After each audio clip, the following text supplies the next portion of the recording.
Mas olha, gente, chegamos a 1º de outubro e com ele, com esse novo mês, começa também mais uma campanha Outubro Rosa. Essa mobilização sensacional e extremamente importante sobre a prevenção, o diagnóstico precoce do câncer de mama. O nome da campanha é uma referência ao laço cor-de-rosa, até quero o meu.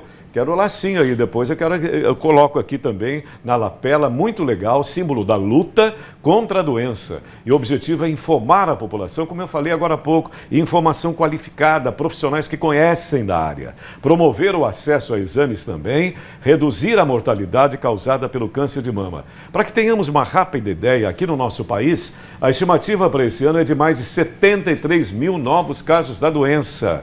Esse é um tipo de câncer muito incidente em mulheres e também a principal causa de morte por câncer nessa população feminina. Falando sobre o assunto, temos o prazer em receber, conhecer também, no meu caso, aqui no estúdio, a médica mastologista, a doutora Luísa Siqueira. Doutora Luísa, seja bem-vinda. Bom dia, querida. Tudo bem? Tudo jóia, Sérgio. Tudo bom, querida? Bom dia, telespectador. Queria agradecer a oportunidade aí da gente iniciar nosso Outubro Rosa, conscientizando as nossas pacientes sobre a importância da prevenção e do diagnóstico precoce do câncer de mama. Verdade, doutora Luísa. Então, vamos saber das perguntas do nosso pessoal, colocando aqui no telão, doutora Luísa, a Marília Cavalcante é da cidade de Rosário do Catete. Ela te pergunta quais são os principais fatores de risco, doutora Luísa?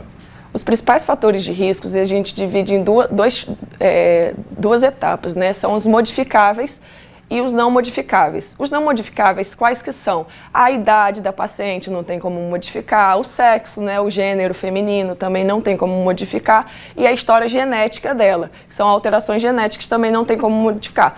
Mas outros fatores de riscos, que são os modificáveis, a gente consegue ajustar e diminuir o risco. Não quer dizer que você não vai ter, mas você consegue diminuir o risco e a probabilidade de você ter o câncer, que está muito relacionado ao seu estilo de vida, que é o sedentarismo, que é a falta de atividade física, o uso do álcool e do cigarro, né? O uso prolongado de certos hormônios. Então, esses a gente consegue modificar e diminuir o risco de você ter câncer de mama. Interessante, doutora Luísa, que a gente sempre chega nessa qualidade de vida, né? A prevenção é uma coisa, digamos, teoricamente, em tese, tão fácil, né? Alimentação, atividade física e por aí vai. Aí as pessoas se esquecem. Acho que independente do câncer que você for discutir aqui, pode chamar médicos de todas as especialidades, todos vão bater na tecla de estilo de vida, alimentação saudável, atividade física, abandonar o álcool, o tabagismo. Isso aí é o pilar de redução de fator de risco, né, de qualquer câncer. Ter juízo, né, doutora? É verdade. A próxima pergunta é da Pamela Dias, aqui de Aracaju, bairro Industrial, nossa vizinha. O uso de desodorantes e o tipo do sutiã ou prótese causam câncer de mama, doutora Luísa? Não, eles não estão relacionados. Não existe nenhum tipo de estudo que relaciona o uso de desodorante, sutiã, que determinado sutiã pode prevenir ou aumentar o risco, nem desodorante. A prótese também não tem, a gente não contraindica nenhuma mulher a usar, deixar de colocar a prótese, caso seja o desejo. Inclusive nas nossas reconstruções mamárias, né, quando a gente faz a mastectomia, para o tratamento do câncer, uma das reconstruções é a utilização da prótese, entendeu? Então, se ela tivesse alguma relação com câncer de mama, ela não seria uma das nossas opções. Quebrando esses mitos até, né? Uma coisa assim, imagina, desodorante causar câncer de mama. Daiana Silva, da Barra dos Coqueiros, a mamografia só deve ser feita após os 40 anos, doutora Luísa? Qual é a importância desse diagnóstico precoce? Não, a mamografia ela é recomendada rotineiramente a partir dos 40 anos. Abaixo dos 40 anos, nós temos que individualizar casos. Quais são aquelas mulheres que a gente pode abrir mão e fazer uma mamografia, né, abaixo dos 40 anos? Mulher que tem uma história de mãe que teve câncer de mama abaixo dos 40 anos, ela já tem alguma alteração no exame físico, alguma coisa que chama a atenção, a gente pode fazer sim a mamografia antes dos 40 anos, mas em casos individualizados. A gente não faz a mamografia abaixo dos 40 anos para rastreio do câncer, né? A gente, acima dos 40 anos, é mandatório anualmente a gente fazer a mamografia, é a orientação de todas as sociedades de mastologias, né? Mas abaixo dos 40 anos é individualizado.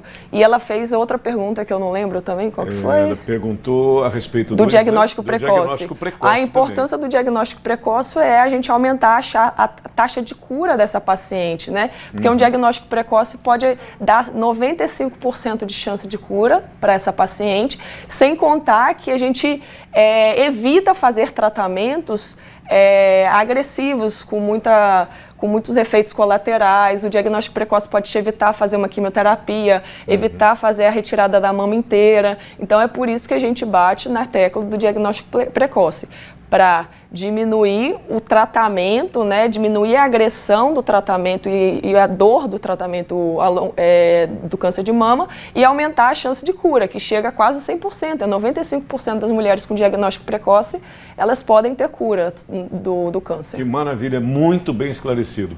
Muito bom, doutora. A Bárbara Santana é de Lagarto. Todo nódulo na mama significa câncer? Não, graças a Deus, a maioria dos nódulos que a gente vê no nosso dia a dia, no nosso consultório, não está relacionado com câncer. A maioria dos cânceres, eles estão apresentando como nódulo, mas nem todo nódulo é câncer.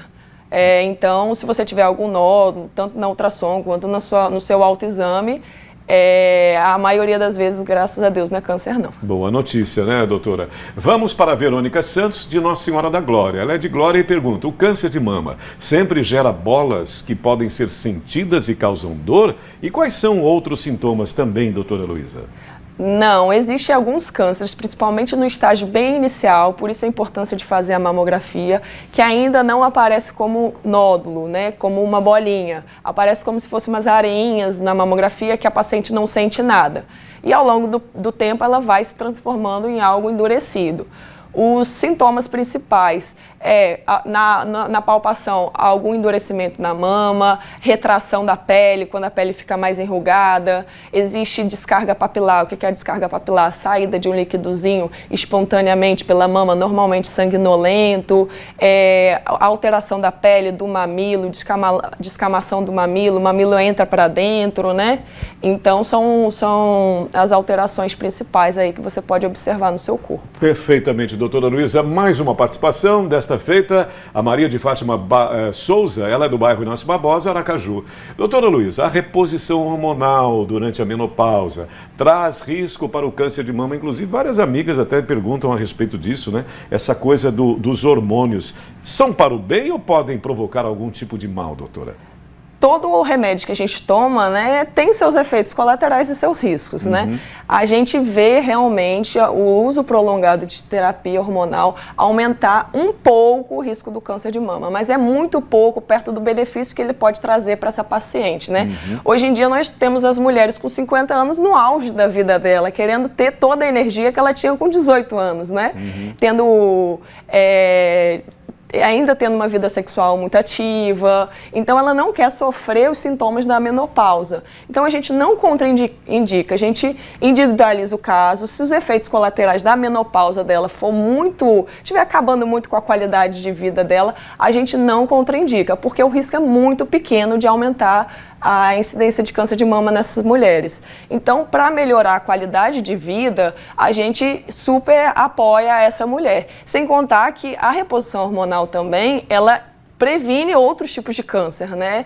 E ela previne doenças cardiovasculares, ela previne osteoporose. Então, a tendência agora dos mastologistas é desmistificar essa relação de terapia de reposição hormonal com o câncer. Existe, mas é muito pouco perto do benefício que essa reposição hormonal pode trazer para essa paciente, entendeu? Então temos que individualizar caso a caso para poder entrar com uma reposição hormonal. Tem que individualizar a história familiar dela também de câncer de mama, os sintomas dela, se vale ou não vale a pena expor ela a esse risco.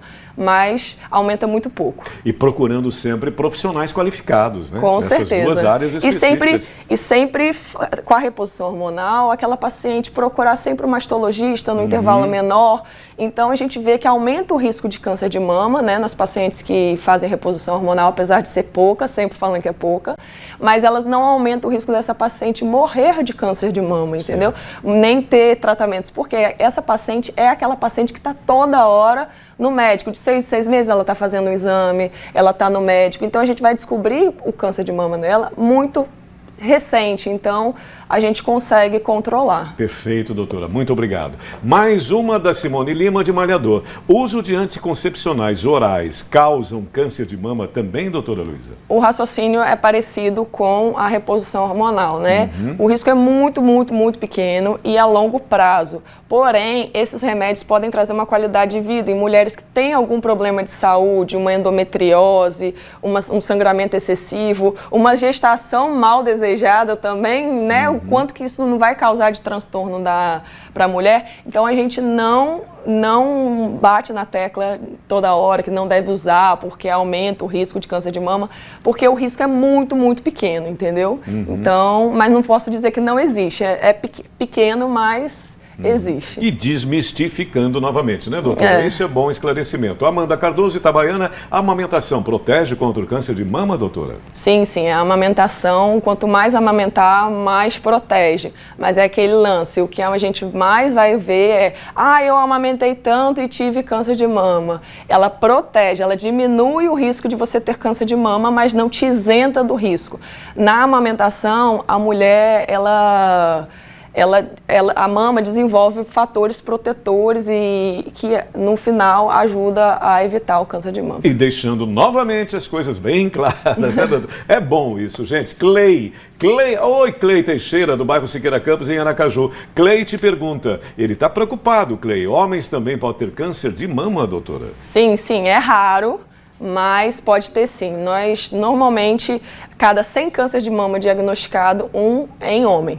É muito raro, mas existe. Precisamos prestar atenção também. Precisamos, mas não existe exame de rastreio para o homem, não. É só se realmente ele tiver alguma alteração clínica que a gente investiga. Doutora Luísa, veja você que participação esclarecedora. Te agradeço demais pelo seu tempo destinado a nós. Muito obrigado, que possamos nos reencontrar e parabéns abrindo esse mês com essa conscientização tão ampla e tão qualificada. Mais uma vez, muito obrigado e bom dia. Eu que agradeço, Sérgio, pela oportunidade de esclarecer as dúvidas dos seus telespectadores. Prazer em conhecê-la aqui no Soquinho. Valeu, doutora. Tchau, querida.